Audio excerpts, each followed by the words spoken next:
Hello friends, பரி organic கார்டன்லேருந்து பேசுகிறேன். எல்லோரும் சுகமாக, நானும் இங்கு நலமே. இன்றைக்கி நம்ம என்ன பார்க்க போகிறோம்னா 3 மெடிசனல் பிளான்ட்டை பற்றி தாங்க பார்க்க போகிறோம். ஃபஸ்ட்டு என்னுடைய பிளான்ட் வெங்காரைங்க. இதனுடைய பெயர் முறையா பானிகுலட்டா. இது ஒரு ஹெர்பல் பிளான்ட்டு. இதுக்கு மற்ற பெயர்கள் கூட உண்டு. ஹனி புஷ், ஆரஞ்ச் ஜாஸ்மின், மது காமினின்னு சொல்லுவாங்க.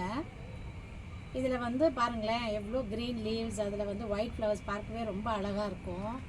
நான் நிறைய பூக்கள் வரும்போது தான் வீடியோ எடுக்கலான்னு அப்படின்னு பார்த்தேன். ஆனால் 2 நாள் பேஞ்ச மழையில் எல்லா பூக்களும் கொட்டிடுச்சு. அதனால் வீடியோ எடுக்க முடியல. ஃபோட்டோ மட்டும் தான் எடுக்க முடிஞ்சுது. இலைங்களாக இருக்கட்டும், பூவாக இருக்கட்டும், தண்டாக இருக்கட்டும், ரூட்ஸ் எல்லாமே மருத்துவ குணங்கள் கொண்டதுங்க. இதில் anti accident, anti inflammatory properties நிறைய இருக்குது. இது தலைவலி, நமக்கு வீக்கமாக இருந்தால், வயிற்று வலி மற்றும் இருமல் பிரச்சனைக்கெல்லாம் ஒரு பெயின் ரிலீஃபாக யூஸ் பண்ணுறாங்க. இந்த பூக்களின் வாசத்துக்காக இதில் பெர்ஃப்யூம்ஸ் கூட செய்கிறாங்க. மற்றும் ஆயில் அரோமா தெரப்பியில் யூஸ் பண்ணுறாங்க.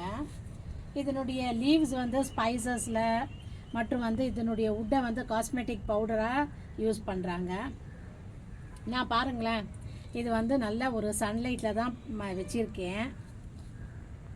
இதுக்கு 5லேருந்து 6 மணி நேரம் டைரக்ட் சன்லைட் தேவைங்க.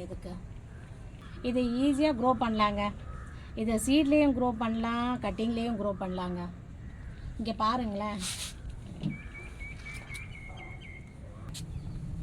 பாருங்களேன், இங்கேருந்து ஒரு கட்டிங் இங்கேருந்து இதை வெட்டிட்டு இதை நீங்கள் எடுத்து இந்த மண்ணில் ஊனி வச்சாலே போதும். கட்டிங்லேயும் க்ரோ பண்ணிடலாங்க. இது பாருங்கள், நம்ம ஷேப் கூட கொடுக்கலாம். இதுக்கு நமக்கு என்ன ஷேப் வேணுமோ. அப்புறம் எக்ஸ்ட்ரா வர பிரான்ச்சஸ்லாம் கூட நம்ம கட் பண்ணி விடலாம். நான் கொஞ்சம் இதெல்லாம் கட் பண்ணி தான் வச்சுருக்கேன். நான் இது ஒரு சின்ன செடியாக தாங்க நர்சரியிலேருந்து வாங்கிட்டு வந்தேன். வச்சு ஒரு 2 வருஷம் ஆச்சு. எவ்வளோ பெருசாக வளர்ந்துருக்கு பாருங்கள். நீங்கள் பாட்லேயும் வைக்கலாம், க்ரோ பேக்லேயும் வைக்கலாங்க. 15 இன்ச்சு க்ரோ பேக்கு பெஸ்ட்டுங்க. நான் பாருங்களேன், இது ஒரு 18 இன்ச்சு பாட்டில் தான் வச்சுருக்கேன். ஒரு சின்ன பால்கனிலையும் வைக்கலாம், டெரஸ்லேயும் வைக்கலாங்க. டெரஸில் நீங்கள் மாடியில் எந்த இடத்துல உட்காந்து ரிலாக்ஸ் பண்ணுறீங்களோ அந்த இடத்துல வச்சிங்கன்னா அதனுடைய ஃப்ராக்ரன்ஸ் ரசிச்சுக்கிட்டே இருக்கலாம். இந்த வாசனை பாலினேட்டர்ஸ் ரொம்ப அட்ராக்ட் பண்ணும். இந்த செடி வச்சிங்கன்னா பீஸ், பட்டர்ஃப்ளைஸ் எல்லாம் உங்கள் வீடு தேடி வராங்க. இதுக்கு சாயில்னு பார்த்தீங்கன்னா well train potting soil ready பண்ணணுங்க. கார்டன் சாயில் ஒரு 50%, கவுடங்கு இல்லைன்னா வெர்மி எதனா 2த்தில் ஒன்று எடுத்துக்கோங்க. 20%, கோகோபீட் ஒரு 20%, சாண்ட் ஒரு 10%, ஒரு ஸ்பூன் ராக் பாஸ்பேட் போட்டுக்கோங்க. அதில் ஒரு கையால் நீம் கேக் பவுட்ருங்க மிக்ஸ் பண்ணி பாட்டிங் மிக்ஸ் ரெடி பண்ணி செடி வச்சுக்கலாங்க. Flowering time slow release fertiliser தரோணுங்க. அதாவது potassium rich fertiliser. Last time நான் வீடியோ எடுத்திருந்தேன். அதில் பனானா லிக்விட் ஃபெர்டிலைசர் பண்ணியிருந்தேன். அதுதாங்க இதுக்கு கொடுத்தேன் நான். பாருங்கள் எவ்வளோ பூக்கள் இருந்துச்சுன்னு. ஃப்ளவரிங் முடிஞ்ச பிறகு ப்ரூன் பண்ணி விடணும். பெஸ்ட் அட்டாக்னு எதுவும் இந்த செடியில் வராதுங்க. அப்படி வந்துச்சுன்னா கூட நீங்கள் நீம் ஆயில் ஸ்ப்ரே பண்ணி விடுங்க. தண்ணின்னு பார்த்தீங்கன்னா இதுக்கு மாய்ஸ் ஆயில் பிடிக்கும். அதுக்கு தான் நான் கோகோபீட் கலக்கணும்னு சொல்கிறேன். கோகோபீட் மாய்ஸ்சரை மெயின்டைன் பண்ணும். சம்மரில் டெய்லி தண்ணி கொடுக்கணும். வின்டரில் அப்பர் லேயர் சாயிலில் 1 இன்ச்சு ட்ரையாக இருந்தால் தண்ணி கொடுங்க. நீங்கள் கூட இந்த செடியை கண்டிப்பாக வீட்டில் வளர்க்கலாங்க. 2வது செடி வல்லாரைக்கீரைங்க. பாருங்களேன் எவ்வளோ அழகாக வளர்ந்துருக்கு. இங்கே பாருங்களேன் எவ்வளோ பச்சை பசேன்னு வளர்ந்துருக்கு பாருங்களேன். வல்லாரைக்கீரை பார்க்கவே ஆசையாக இருக்குது. இந்த வல்லாரைக்கீரையை இந்தியன் பென்னிவோட், ஹிந்தியில் பிரம்மின்னு சொல்லுவாங்க. இதில் மருத்துவ குணங்கள் நிறையவே இருக்குங்க.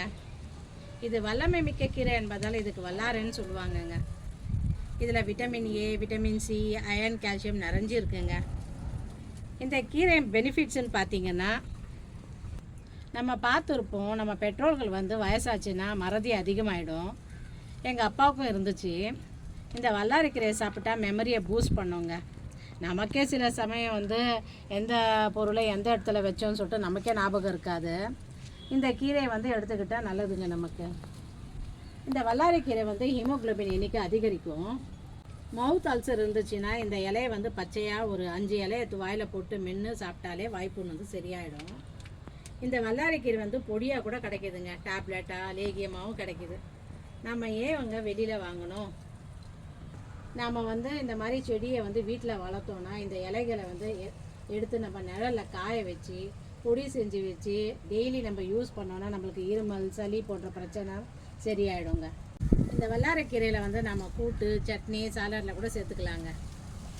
இந்த வல்லாரை பொடியை ஒரு சிட்டிகை நம்ம பாலில் கலந்து குழந்தைங்களுக்கு தினமும் கொடுத்தா கூட அவங்களுக்கு ஞாபக சக்தி ரொம்ப நல்லா இருக்குங்க. எல்லா கீரைகளை எடுத்துக்கிற மாதிரி இதை நிறைய எடுத்துக்க வேண்டாம். டெய்லி ஒரு 5 to 10 மில்லிகிராம் அளவே எடுத்துக்கிட்டால் போதும். இது சமைக்கும் போது புளி சேர்த்துக்கக்கூடாதுங்க, மருத்துவ குணங்கள் குறைஞ்சிடும். இவ்வளோ பெனிஃபிட்ஸ் உள்ள இந்த மெடிசினல் பிளான்ட்டை ஏங்க நம்ம வீட்டில் வளர்க்கக்கூடாது? இது ஈஸியாக வீட்லேயே வளர்க்கலாங்க.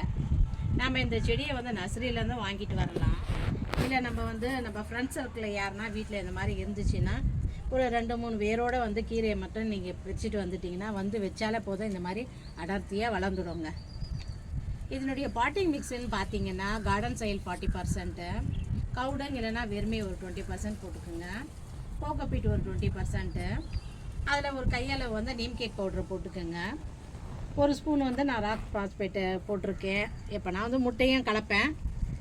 இல்லைனா நீங்கள் ராக் பாஸ்பேட் இல்லைனா போன் மீல் போட்டுக்கலாம். நான் போன் மீல் யூஸ் பண்ணுறதில்ல. இது எல்லாத்தையும் கலந்து ஒரு மிக்ஸ் பண்ணி ஒரு பாட்டிங் மிக்ஸை ரெடி பண்ணி நீங்கள் இதை வைக்கலாம். இதுக்கு வாட்டருன்னு பார்த்தீங்கன்னா டெய்லி தண்ணி ஊற்றிட்டு தான் இருப்பேன் நான். இது ரொம்ப ஒரு 2 நாளைக்கு ஊற்றாமல் ட்ரையாக வச்சிட்டிங்கன்னா இது இலைங்கெல்லாம் சாஞ்சிடும். நான் நேற்று தண்ணி ஊற்றாதனால இன்றைக்கி சாஞ்சிடுச்சு. நான் தண்ணி இப்போ ஊற்றுனதுனால எல்லாம் அழகாக நிற்கிது. அந்த மாதிரி நம்ம டெய்லி செக் பண்ணிக்கணும் தண்ணி இருக்கா இல்லையான்னு. சாஞ்சிடுச்சுன்னா நீங்கள் தண்ணி ஊற்றலாம். இல்லைனா இதுக்கு மாய்ஸ்சர் சாயில் ரொம்ப பிடிக்கும். இங்கே பாருங்கள், இந்த மாதிரி நான் ஒரு 2-3 இலையை நான் பிரிச்சுக்கிறேன். இங்கேருந்து இங்கே பாருங்கள், நிறைய விதைங்க எப்படி வந்திருக்கு பாருங்களேன், வேரோடு இருக்குது.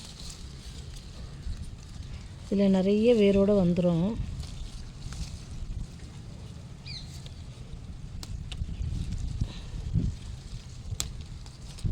பாருங்கள், இது நீங்கள் ஒன்று இழுத்திங்கனாலே எவ்வளோ இருக்குது பாருங்களேன். இங்கே பார்த்தீங்களா, இந்த மாதிரி ஒரு 2 செடி இருந்தாலும் உங்களுக்கு 2 கீரை மாதிரி இந்த மாதிரி எடுத்துகிட்டு வந்தீங்கனாலே போதும் ஸ்டெம்மு. இங்கே பாருங்கள், இது நட்டு விட்டிங்கனாலே இந்த மாதிரி. இங்கே பாருங்கள், இங்கே பக்கத்தில் நான் உங்களுக்கு காட்டுறதுக்குன்னே நான் எடுத்து 2 நாள் முன்னாடி நட்டு வச்சேன். இங்கே பாருங்கள், இதே மாதிரி இதையும் நீங்கள் இந்த மாதிரி ரெக்டாங்குலர் பாட்டில் தான் நான் வச்சுருக்கேன். அதே மாதிரி நீங்கள் வச்சிங்கன்னா அப்படியே நிறைய ஆகிடுங்க. இந்த மாதிரி இந்த வேறு பகுதியை கீழே வச்சு நீங்கள் இந்த மாதிரி நட்டு விட வேண்டியது தாங்க.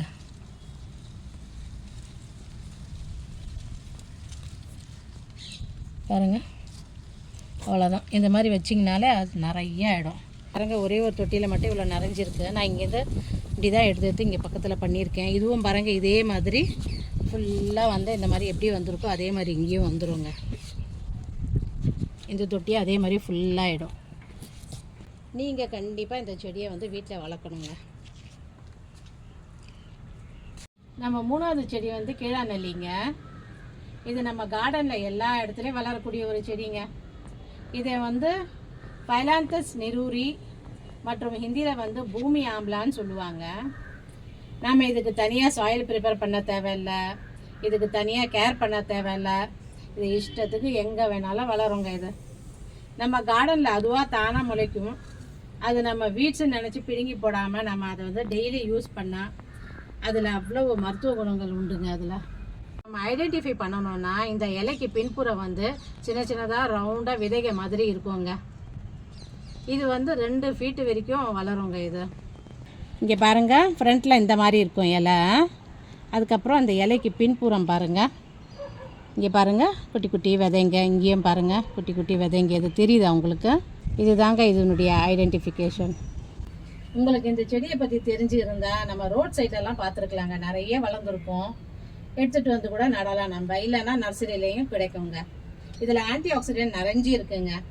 இதனுடைய இலையாக இருக்கட்டும், தண்டாக இருக்கட்டும், விதைங்களாக இருக்கட்டும், வேறு கூட எல்லாம் மருத்துவ குணம் கொண்டதுங்க. இது ஆயுர்வேதாவில் லிவர் ப்ரொடெக்டர்னு சொல்லுவாங்க, கிட்னி ஸ்டோன் பிரேக்கர்னு சொல்லுவாங்க. அப்புறம் வந்து இது வந்து பிளட் சுகர் லெவலை வந்து கண்ட்ரோல் பண்ணும். இது கல்லீரல் கோளாறுகள், சிறுநீரக பிரச்சனை, இருமல், சளி, தொண்டைப்புண், மூட்டு வலி, தோல் வியாதிகள் எல்லாவற்றுக்கும் உகந்ததுங்க. இது லிவர் ஆரோக்கியமாக இருக்க வந்து ஜாண்டிஸுக்கு பயன்படுத்தும் ஒரு மூலிகை மருந்து கூட எங்க இது. நம்ம வீட்டில் செடி இருந்தால் போதும், ஒரு 5-6 செடி நம்ம எடுத்துக்கிட்டு மிக்சியில் அரைச்சி வடிகட்டி பாலில் கலந்து வெறும் வயிற்று வந்து ஒரு வாரம் குடிச்சிங்கன்னா போதும், உங்களுக்கு ஜாண்டிஸு குணமாயிடும். இங்கே பாருங்களேன், இது ஒரு வேஸ்டான ஒரு தொட்டி தான். அதில் வந்து இது நான் நடவுல ஒன்றும் இல்லை, அது தானாக வந்திருக்குங்க. இதில் அதே மாதிரி நிறைய தொட்டிலேயே இந்த மாதிரி வளர்ந்துருக்குங்க. நானும் முதல்ல வந்து இந்த செடியை வந்து பிடுங்கி போட்டுவிடுவேன். எங்கள் அம்மா கிட்ட ஒருத்தவங்க வந்து ஜாண்டிஸ் பிரச்சனைக்காக கேட்டாங்க. எங்கள் அம்மா அந்த செடியை வந்து அடையாளத்துக்கு சொன்னாங்க. அப்போ தான் எனக்கே அந்த செடி வந்து என் மாடியில் இருக்கிறதே தெரியும் எனக்கு. இந்த கீழா நெல்லி வந்து பவுடர் ஃபார்ம்லேயும் கிடைக்குது. பவுட்ரு வெளியில் வாங்குவதை விட நம்ம வந்து இந்த இலையை வந்து நிழலில் காய வச்சு பொடி செஞ்சு ஸ்டோர் பண்ணி வச்சு யூஸ் பண்ணலாங்க. பவுட்ரு ஃபார்மில் வந்து எப்படி எடுத்துக்கணும்னா, ஒரு கப்பு வார்ம் வாட்டரில் வந்து 1/4 ஸ்பூன் மட்டும் போட்டு இந்த பவுடரை வந்து சேர்த்து வெறும் வயிற்றை வந்து நம்ம டெய்லி எடுத்துக்கிட்டு வரலாங்க. இதில் பெஸ்ட் அட்டாக்னு எதுவும் வராதுங்க. ஈஸியாக வளரக்கூடிய ஒரு செடி. நீங்கள் எந்த மெடிசினல் பிளான்ஸையும் எடுத்துக்கிறதுக்கு முன்னாடி வந்து ஒரு ஆயுர்வேதிக் டாக்டர் அட்வைஸ் எடுத்துக்கிறது நல்லது. ஏன்னா சில பேருக்கு வந்து அலர்ஜி எல்லாம் இருக்கலாம், அதனால தான் சொல்கிறேன். நீங்கள் தொட்டாச்சினிக்கு செடியை பார்த்துருப்பீங்க. தொட்டா இலைகள் வந்து மூடிக்கும். அதே மாதிரி தான் இந்த செடியை வந்து ஈவினிங் ஆனால் இலைகள் வந்து மூடிக்கொள்ளும். அப்புறம் நெக்ஸ்ட் டே வந்து மார்னிங் வந்து ஃப்ரெஷ்ஷாக தெரியுங்க. நம்ம வந்து டெய்லி இதையும் எல்லா வகையான மூலிகை செடியும் நம்ம யூஸ் பண்ணணுங்க. இங்கே பாருங்களேன், கத்திரிக்காய் செடியிலே ஒரு கீழா நெல்லி செடி இவ்வளோ அது பெருசாகவே வளர்ந்துருக்கு. இங்கேயும் பாருங்கள், கீழே எவ்வளோ கீழா நெல்லி செடிங்க பாருங்கள். இந்த மாதிரி தாங்க எந்த தொட்டிலையும் அந்த மாதிரி இஷ்டத்துக்கு வரும். அது என்ன நம்ம காம்போஸ்டில் இருக்குமா அது என்னன்னு தெரியாது, அதனால் அது வளர்ந்து வரும். இப்போ இருக்கும் காலகட்டத்தில் வந்து நிறைய வியாதிகள் அதிகரிச்சுக்கிட்டே போகுதுங்க. நம்ம கேன்சருன்னு நம்ம ஃபேமிலியில் யாருக்காவது கேள்விப்பட்டிருப்போம். ஆனால் இப்போ பிபி சுகர் மாதிரி கேன்சரும் ஒரு சாதாரண விஷயம் மாதிரி ஆயிடுச்சு. சின்ன சின்ன குழந்தைங்களும் கஷ்டப்படுறாங்க. நம்ம சாப்பிட்ற எல்லா பொருட்களும் வந்து ஃப்ரூட்ஸாக இருக்கட்டும், வெஜிடபிள்ஸாக இருக்கட்டும், கெமிக்கல் ஸ்ப்ரே பண்ணி தான் வருது. அதனால் நம்ம ஒரு சின்ன இடத்துல இருந்தாலும் ஒரு சில வந்து நம்மளுக்கு வேண்டிய ஒரு மெடிசினல் பிளான்ஸ் எல்லாம் நம்ம வந்து இல்லை வெஜிடபிள் பிளான்ஸோ எல்லாத்தையும் க்ரோ பண்ணி நம்ம வந்து டாக்ஸிக் இல்லாமல் எடுத்துக்கிட்டால் நம்ம உடம்புக்கு எவ்வளோ நல்லதுங்க. நீங்களும் இந்த மாதிரி மெடிசினல் பிளான்ஸை வந்து வீட்டில் வளர்த்து நன்மைகள் அடையணும்னு கேட்டுக்கிறாங்க. உங்களுக்கு என்னுடைய வீடியோ பிடிச்சிருந்தா லைக் பண்ணுங்கள், ஷேர் பண்ணுங்கள், சப்ஸ்கிரைப் பண்ணுங்கள். எல்லாரும் பார்க்குறீங்க, ஆனால் யாரும் சப்ஸ்கிரைப் பண்ண மாட்டேறீங்க. கண்டிப்பாக சப்ஸ்கிரைப் பண்ணுங்கள். தேங்க்யூ ஃபார் வாட்சிங் மை வீடியோ. பாய்.